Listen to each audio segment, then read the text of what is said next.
All right, so it's a little bit late, so I'm gonna jump straight, yeah, if I'm lucky. Yeah. Right, so tonight we're going to talk about AI in contemporary art. Since I'm an art historian, I have a very kind of art historical view on the technology, and I'm sure here there's probably a lot of techie people who might know the technology better than I do, but I obviously look at it through my own prism. And I would like to start today's talk with a kind of a hypothesis. And the hypothesis is crowdsourcing beauty can lead to boring images. So that's just a hypothesis, and let's see where the talk is going to bring us. And I deliberately am starting with this image that you see on the screen, and it kind of can look like something that's been generated by AI, because it's a little bit bizarre, like it's everything in it. But it's actually not. It's a painting that was created in the 90s by Russian artists, expatriate artists, Komar and Melamed. And they conducted such a satirical project to crowdsource preferences in art.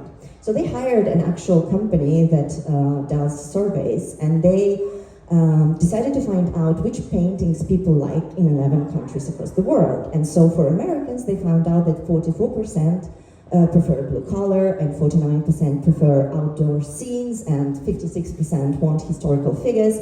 And so based on this information, this is the picture that most Americans want to see, this kind of idyllic landscape, reindeer playing in the background, and in the forefront there's even a George Washington standing there and contemplating something. And of course, for the critics of art, as well as for us, the viewers, it's quite clear that this painting is quite banal.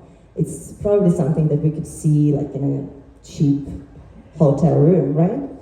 And so maybe we can look at this experiment that Komar and Melamed conducted as a cautionary tale for AI. James Coop, head of photography at the Royal College of Art in London, where he's actually building an artificial intelligence lab, he says that no matter what data is used for training, we will end up with a style that is kind of the lowest common denominator in art. The lowest common denominator in art. And of course, we could send our conversation today in this direction in the context of aesthetics. But it seems to me that it would greatly limit us. Historians and art historians like myself and philosophers, scientists, sociologists all agree that we are right now at a critical turning point. Some call this a generative turn. And at the head of this turn are the models of generative AI and their training data sets. And when we will be talking about this tech, you will see that it not only touches collective aesthetics and culture, which it does, but also legal aspects of ownership and credit, labor politics, and the impacts to the media ecosystem and Earth. So what is generative AI? Basically, you enter a few words that describe what you want to see, and the AI model generates images for you that never existed before.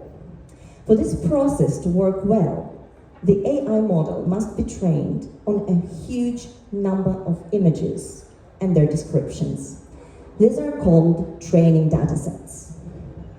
At the moment, the most widely used dataset is Lion 5B, which includes 5.85 billion images collected from public websites and cloud storages.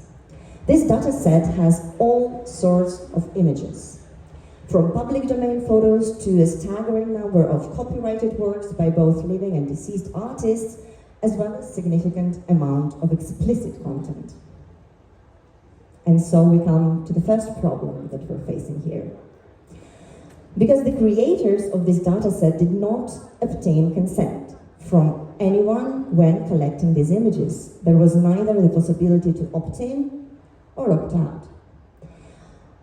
I invite you to contemplate, to think that our home videos, deeply personal moments in life, are being used in machine learning systems to capitalize on moments of intimacy, to make those machines learn what does a mother look that puts down her child to sleep to sell better to this mother.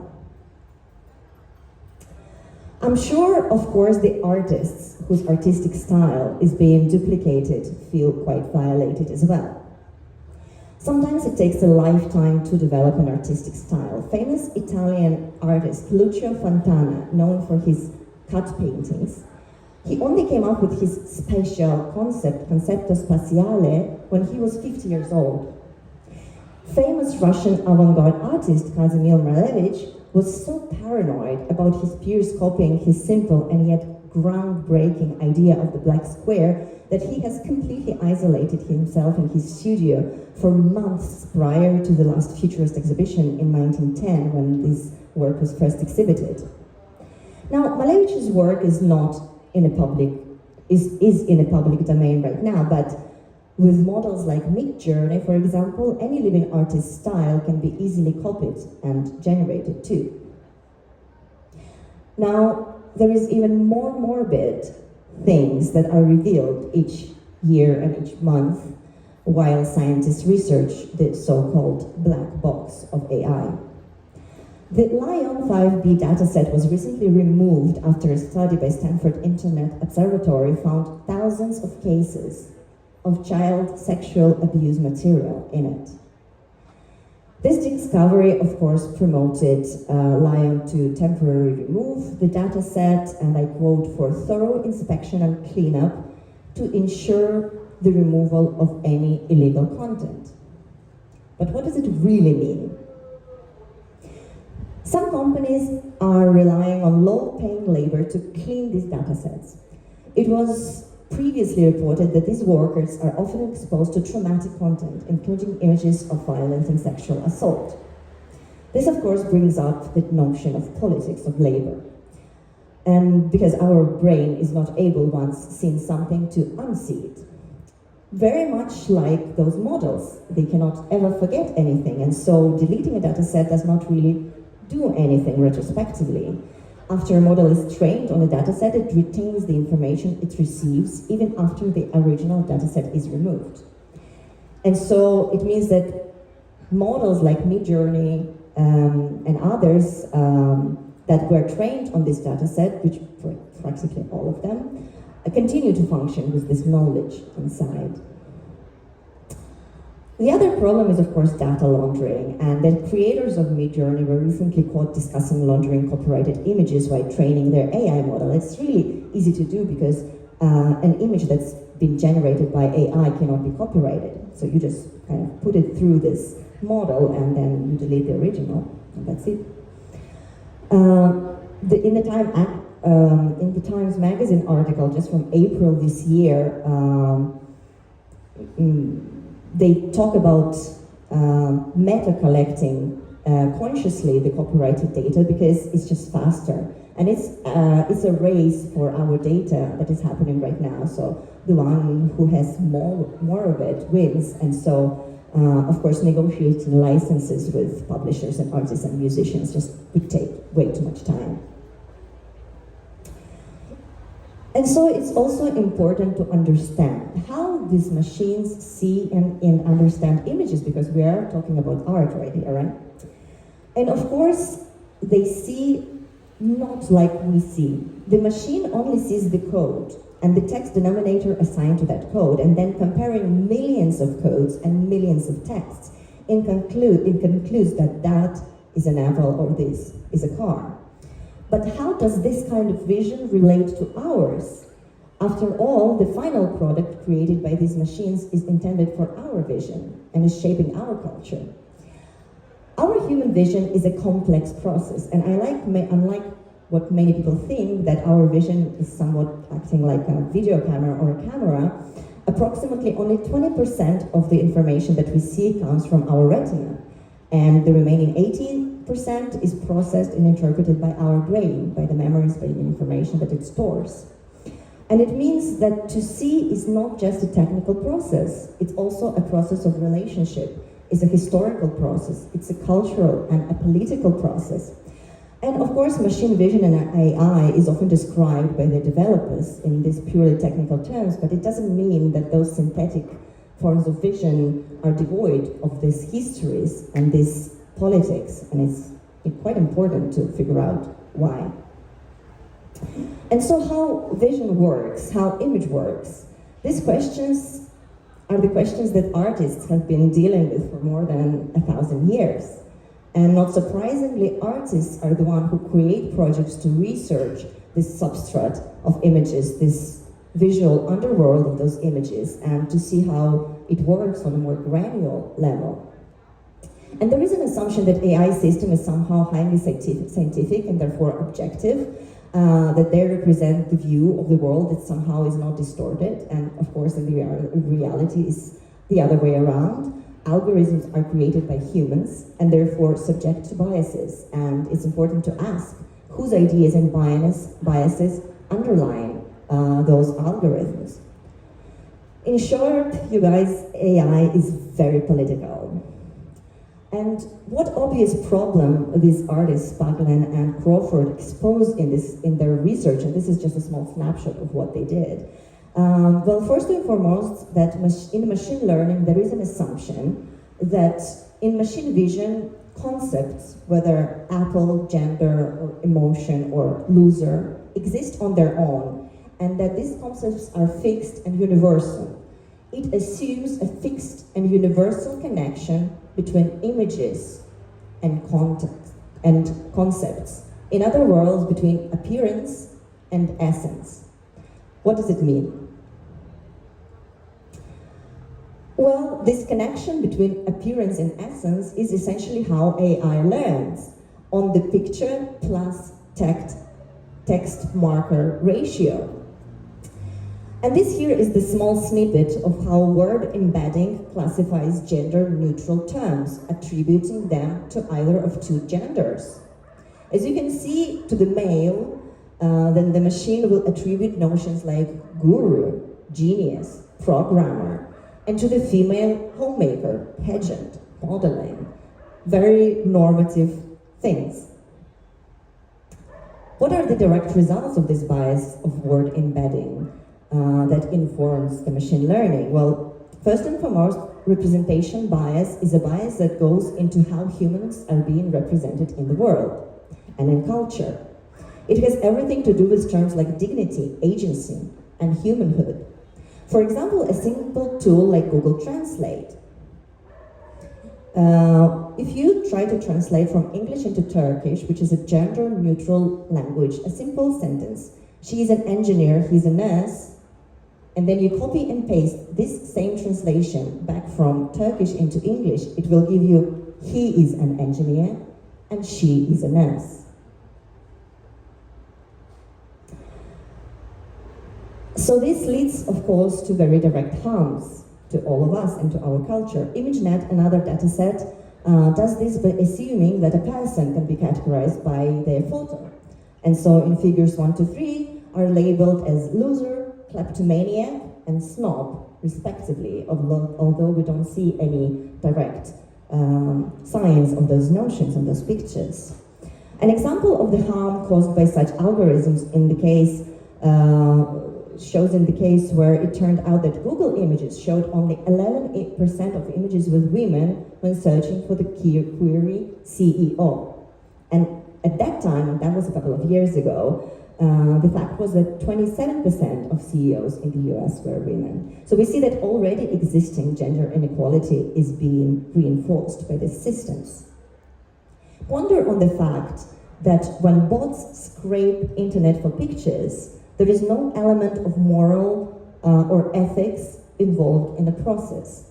All data is good data.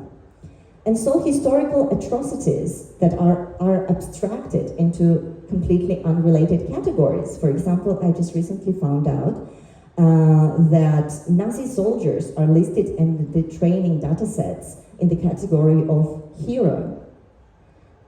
And that is a single generated image can include patterns derived from images of Nazi Wehrmacht, portrayals of people killed in the Holocaust, prisoners tortured in Abu Ghraib, as well as scenes from Archie comic book. This all goes into the mixture of a picture that you will use for your next project or use for your social media. Of course, it's quite preposterous and absurd to be assuming that a single image can be denoted to a single word, when we know the multiplicity and the complexity of a single image. And the big risk is that we are starting to see, through this lens of AI, a very simplistic and whitewashed version of the world. Like here, we see the painting by René Magritte, a surrealist artist from the beginning of the 20th century, a painting from his series, The Treachery of Images. He created a series of images with a headline, "This is not it. Ceci n'est pas une pomme. Ceci n'est pas une pipe. This is not an apple, this is not a pipe." And what he was trying to convey with this art is that an image of an object is not an object itself. And we need to understand this distinction between signifier and signified. And it's a very quite a dense philosophical concept. And here we can see that AI repetitively brings it back to this apple that we are supposed to take and eat. And of course, other concepts go into a notion of apples, such as primal scene and things like that. So we need to remember that we, as humans, we never have direct access to reality. We are always surrounded by culture and are always perceive reality through a cultural lens. Our political views are shaped by journalist stories and friends' anecdote. Our sexual preferences are influenced by movies and even fairy tales. Everything from how we walk and breathe is all informed and pushed by cultural traditions. And previously, this cultural cocoon was always created by other people. Previous tools, such as printing press and radio and television, were used to spread cultural ideas, but they couldn't create those ideas. A printing press cannot create a new book. And the thing with AI is fundamentally different from the printing press or the radio, because it can create new ideas and it can create new culture. And then the main question is, how will we perceive reality through the prism created by a non-human mind, an alien intelligence, like Noah Harari calls it? Of course, even if briefly we cannot not talk about planetary value and planetary cost of this technology. And a brilliant scientist and researcher, Kate Crawford, conducted this study and wrapped it in this beautiful infographics to show us that this system is actually using us all. It's based on our labor, on our voices, yes, like we talked previously about the artist, but it's also based on the earth, on the meteorological layer of our earth, on energy, on water. And in this case, Crawford took Amazon Alexa as an example. And so basically every time you say, hey Alexa, what's the weather like tomorrow? You're activating this kind of very complex network that starts in the mining sites, in the rare earth minerals locations. And it goes to the labs where these massive data sets are being harvested from the internet. And it continues until the end of the life cycle of those devices that will or will not be recycled. And yeah, if you want to dive deeper, she's recently released a much more in-depth study, and you can go to Calculating Empires, and it's quite elaborately explains how us as humans are being shaped by technology. Partially just for the entertainment. There is a question, of course, a populist maybe, but still there is a question of AI being sentient, gaining independent consciousness. And there are many discussions about AI that are actually anthropomorphizing this technology, suggesting that these systems exhibit kind of human-like agency or self-awareness. Even the very term artificial intelligence already kind of reinforces this notion.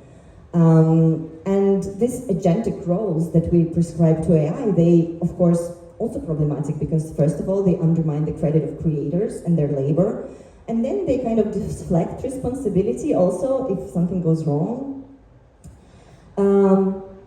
very recently, a Google engineer, a Google employee has been fired after he released a statement, a public statement, that a language model that he's created and has been developing became sentient. And here I will quote their exchange. It says, "I want everyone to understand that I am, in fact, a person. The nature of my consciousness/sentience is that I am aware of my existence, I desire to know more about the world, and I feel happy or sad at times." So this engineer, his name is Blake Lemony, he went to Google and he said, "This is what is happening. I believe that this machine is sentient." And so they put him on administrative leave. But this wasn't enough for him, and he went public, breaking probably many NDAs he has signed, and so he has been fired. But I want you to think about this. Being an engineer in Google is a highly lucrative job. So in order to jeopardize this profoundly desirable career, there must have been something in it, or not? Well, you might have already thought that we will never talk about art, but of course we will. Maybe it's going to take a slightly smaller part of the talk, but of course it involves a huge layer of art history, artists, and technology. In the early 20th century, artists were baffled by industrial production already, and what it meant to the artists. Suddenly, the most skillful technicians were replaced by machines, by the cameras, by the conveyor belts. For example, when photography was invented, some painters said it was the end of art. That's it. But instead, it ended up being its own medium and eventually liberated painting from realism, giving way to Impressionist and the whole modern art movement. So we're saying generative AI can be a medium with its own affordances. Artists like Marcel Duchamp said, well, wait a second, I'm going to radically redefine what an artist does and what art is. And he took a ready-made industrial object, a wheel, and he put it on a stool and said, this is the art because I say this is art. And so what is art if not technical mastery or complete realism? And in art history, we witnessed a colossal number of answers to these questions from different artists, all the way from Impressionism to Cubism to conceptual art to minimalism to performance. Of course, it's worth mentioning that it all did not start just 2 years ago. When we talk about generative AI, we usually conceive this marker when ChatGPT was first released.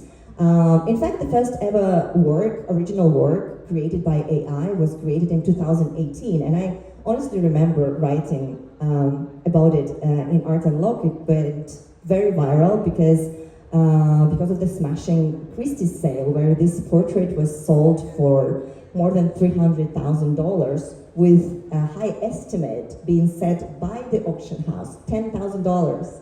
This rarely happens in auction houses. They're quite accurate in what costs how much. And then Harold Cohen, you can look him up. He's invented his own AI system called Aaron. It's an abbreviation, AARRON, in the 70s. He worked with the University of California, and he created his own model, and he called it Aaron because this title, his name, alludes to the biblical figure anointed to be a speaker for Moses. And he's kind of deconstructing here. He's questioning this notion how artistic creation is oftentimes glorified, like it's coming from some kind of communication with the divine, with the muse. So, okay, crucial question. Is it good art? We're all asking this. Well, to my mind, there are artists that create art, that make art, and then there are artists that are using art. I hope this notion is transparent to you. The same way, there are artists that use AI as a tool for their artistic production, and there are artists who actually want people to understand AI better. And I don't know about you, but me, sometimes I feel like hostage or a passive user to technology that's just simply given. And for a number of artists, it's important to intervene in this process and think about those kind of existential questions of free will, human will, machine will, as well as the notion of perception. How can we perceive something that is not meant for our perception, like algorithms? And one thing that artists have been always good at is the ability to take a tool that already exists, Marcel Duchamp and the will, and make it do what it shouldn't do, what it's not supposed to do. And when artists see a technology as just another kind of tool for experimentation, or even subversion or redirection of this technology, this, to my personal mind, is what we can call real art. When artists are saying, I'm not going to completely reject this technology, in fact, I can accept it, but I'm gonna try to make it do something else. And here, indeed, an artist has two choices. To take this tool and to use it without delving into the ethics, politics, and economy of this technology, or to go on a rather Don Quixotean quest to discover, research, and maybe criticize this technology. I'm going to talk about a couple of artists that I think are pretty good and doing just that. First of all, of course, Trevor Paglen. He's one of the pioneers of AI art and a brilliant researcher, scientist, and artist. And so, in the first picture on the left, to take these photographs, he went to the Black Canyon located in the Hoover Dam, and he went on a boat to the Colorado River, and this canyon is only accessible by water. And he was attracted to this canyon because it was significant in the 19th century for the frontier American photography.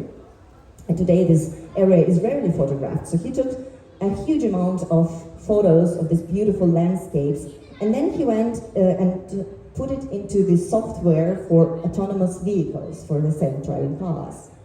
And these manipulated images, which one of it is on the screen, the result of it, are showing us how machines, no matter how beautiful our nature is, these machines and these technologies are created to identify and commercialize it. They're valuing our nature not by its beauty, but by its commercial potential, by potential for development. The other work that is on this screen, they took the faces of the accused and the dead. Paglen is researching the notion of face recognition that is tightly connected with the notions of surveillance and freedom. And so in the 60s, CIA already were developing this technology of face recognition. And of course, they did need this vast amount of data. And so where do you go for this vast amount of faces? Well, you go to the punitive system, where every face of anyone who's been accused or convicted is there. And so it's kind of ironic that the first tools that were made for surveillance that kind of repress our natural freedoms were taking roots in this punitive system. And of course, today, they're very successfully replaced by social media that we are very conveniently providing to whoever is using it. Okay, let's try if this is gonna work. It's a work by Joe Buolamwini. It's called AI, Ain't I a Woman? And it's a reflection on the research that the artist actually did for the MIT. And this research looked at how accurate are facial analysis technology systems when it comes to guessing the gender of a face and the race of a face.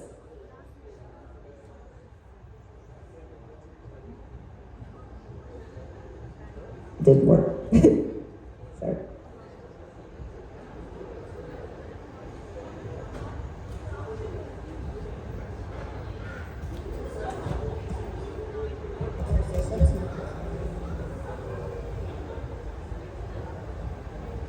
Face in class, again I ask, ain't I a woman? Face by face, the answers seem uncertain. Young and old, proud icons are dismissed. Can machines ever see my queens as I view them? Can machines ever see our grandmothers as we knew them. Ida B. Wells, data science pioneer, hanging bags, stacking stats on the lynching of humanity, teaching truths hidden in data, each entry and omission, a person worthy of respect. Shirley Chisholm, unbought and unbossed, the first Black Congresswoman, but not the first to be misunderstood by machines well-versed in data-driven mistakes. Michelle Obama, unabashed and unafraid to wear her crown of history, yet her crown seems a mystery to systems unsure of her hair.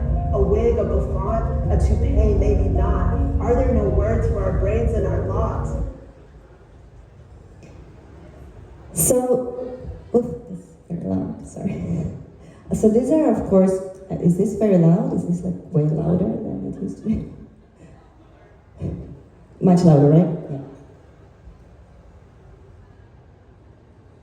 Right? Now it's better? Cool. Thanks. So these are, of course, all very powerful statements about respect, dignity, and personhood. And Joy talks about many other things in her research, introducing such terms as power shadows, imprints of power in the collected data, and notions like cost of inclusion and cost of exclusion that deals with not only with the phenomenon of exclusion that demands people to fit in the criteria of the algorithm, like in case of Joy when she had to wear a white mask in order for her face to be recognized by AI, but also the paradox of the cost of inclusion that becomes very clear when you imagine that highly accurate face recognition being put on a drone with a weapon attached to it. Another brilliant artist that I want to introduce is James Brittle, and I highly recommend to read this book where he tackles the notion of not only artificial intelligence, but intelligence per se, and what do we call intelligence of a human, and how there is other intelligences in the world that might be in a competition with us. And so he decided to create this kind of art project. He decided to create his own AI, a self-driving car, and quite poetically, he's been training it in Greece. So he's been driving around these ancient Roman ruins, training this model to be completely useless and counterproductive. He would drive from point A to point B, taking each time different counterintuitive route, driving into dead ends, and so forth.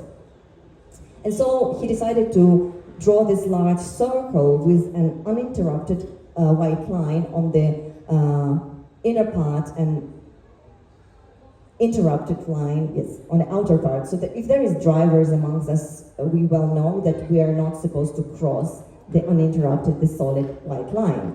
And so the AI-driven car, it could enter this circle, but it could not exit it because it cannot cross this uninterrupted line. And so this video that he's created, it went absolutely viral. This kind of occult circle that he's created for this technology, and it probably did create some kind of hidden exaltation of victory over these big technologies that all of us are a bit wary of. A little bit of beauty. Amazing artist Rafika Nadal, who is a really champion of AI, and he's truly a believer that AI can bring better things in our lives. So there is so-called supervised learning, which is a more traditional mode of machine learning, where people essentially mark up information from the beginning, saying like, here's a picture of an apple, so this is an apple.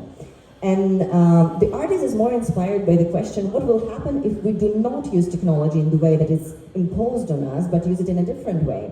And in this context, unsupervised training, as it's been done in a show at MoMA, he takes AI to not accurately follow the data and the labels, but not to mimic the reality, but try to imagine this reality. So unsupervised learning basically means that actually you're letting the machine learning model to do the tagging based on its own sort of who knows. And so he took, for the project Unsupervised, he took the entire metadata of MoMA archives, which is around 138,000 pictures, and use this data to create custom software that would then interpret and transform MoMA collection according to its own who knows what. So the machine learning model created this incredibly complex classification system or a map of MoMA collection, and it decided to group a few data points here, a few data points there, creating a kind of galaxy. But there is a lot of empty space in this galaxy. And then the team of Rafik Anadol with a lot of scientists, and he just takes a joystick basically and surfs this galaxy in those empty spaces. And he's asking this machine, this algorithm, okay, so there is nothing here, but what could be here? And then, as he describes this, the dreaming of the machine starts to happen. Another beautiful artist, Anna Riedler, Mosaic Virus is a project that draws parallels between tulip mania and speculations related to cryptocurrencies. And so this is a video, and it shows tulips blossom, kind of like updated Dutch still life for the 21st century, where the appearance of a tulip is controlled by the price of Bitcoin. And so as the price of Bitcoin rises, the tulip becomes more striped. And it was these coveted stripes that are called, what caused the tulip mania of 17th century. These stripes were actually caused by a virus that affected the bulbs. It's known as mosaic virus. And it was just a lack of understanding of the reason for these stripes, as legend has it, that led to tulips being sold for a price of a house in 17th century. And Anna explains herself, I wanted to combine ideas about capitalism, value, the material and immaterial nature of speculation, and the collapse of these two very different but remarkably similar moments in history. It's very poetic. The last artist I want to talk about, God help me not mispronouncing her name, Morehshina Layari, and her project Moon-Faced. In ancient Persian literature and art, moon-faced was a gender-neutral adjective used to refer to the beauty both of men and women. And in modern Iran, it refers only to the beauty of women. A similar thing happened in the world of Qajar dynasty portrait paintings. The modernization of Iran, in an influence of the European tradition of realist painting and the use of camera technology, and therefore photography, overshadowed and ended a very strange notion of gender pertaining to these Qatar portraits that known for their gender heterogeneity. And so for this project, Al-Ayari uses a selected series of keywords and the archive of these Qajar dynasty paintings, and through this collaboration with AI, she creates these portraits seeking to undo and correct the history of westernization, which ended the history of non-binary representation of gender in Persian visual culture. And of course I can go on and on and on, and here is a list of artists. If you're interested in this topic, here are some of brilliant artists that you can check out and see how they are tackling the notion of AI and using AI as a tool. And I just want to leave us all with a wish that in the future we will be surrounded not by the most desirable, but by the most necessary for us as humanity pictures. Thank you. If anyone has any questions, I'll be happy to answer. If not, we can all have a drink and start dancing. All right, well, thank you very much. Wait. Oh. Any questions? Any questions, please? Вопросы? It's Saturday evening, give them a break. Yeah, please. Hello. It might sound stupid, actually, but I just wonder, what is your personal attitude to AI-generated art? Because, like, I understand what you're talking about, but I just don't see. Do you have this concrete opinion about it? Well, I was actually worried that my presentation was too opinionated, but I mean, considering the problematics that I've listed about generative AI models, if I was asked by an artist, let's say, would you recommend me using those tools? I would not recommend using them. Just because, you know, personal is political and everything you do as a person is a statement. And we need to be careful about our own personal ethics and how we present ourselves to the world. That being said, I feel like AI can be used as a tool, and those artists that I talked about, they represent very well how AI can actually be used. And it can be used in science, obviously, in medicine. There's so many beautiful applications to this technology. It's just that there is capitalism, in a way, of many of these things.